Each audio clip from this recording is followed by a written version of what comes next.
I hope you're hungry, Fex said as he opened the door. As soon as they entered the room, their jaws had nearly dropped to the floor. Currently on the floor were 7 different students who had been tied up. They each had a blindfold around their eyes and a piece of cloth gagging their mouths.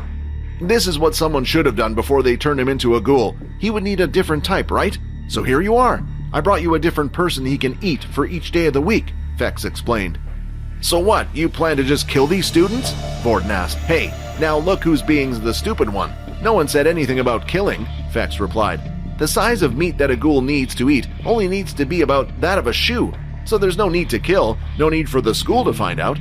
But won't they say something happened? Peter said, worried as he saw the students wriggling, scared for their lives. Although you guys seem to be friends, it's like you don't know much about vampires, do you? Fex shook his head. If I use my influence powers, then I can make them forget anything ever happened. Well, Quinn, what do you want to do?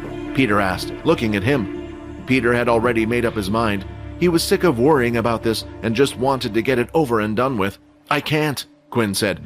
I don't even know these people that well. If it makes it easier for you, some of these people aren't good people. Fex then went over to 2 of the male students off to the right side and lifted their heads, revealing a few bruise marks on their faces. What about the rest? Quinn asked. Well, the rest were randomly selected. They just had bad luck, that's all. Look, someone had to draw the short straw, right? While Vorden was looking at the students, he recognized one of the female students. It was the same girl who he had copied the regenerative ability off the other day. Seeing this, though, gave him an idea. Quinn, there is something we can do, Vorden said.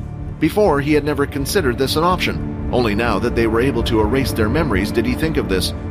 They explained their plan to Fex. After all, they needed him to make sure he erased their memories. All right, then. Fex then pushed the female student towards Quinn, and he managed to grab her just before she tripped and fell over. The boys started to discuss who was going to cut off the limb, since none of them were ready. In the end, it was a unanimous decision that Peter should be the one to do it. Peter grabbed the meat cleaver from the kitchen counter and walked over to the female, all the while Vorden and Quinn held her down on the floor.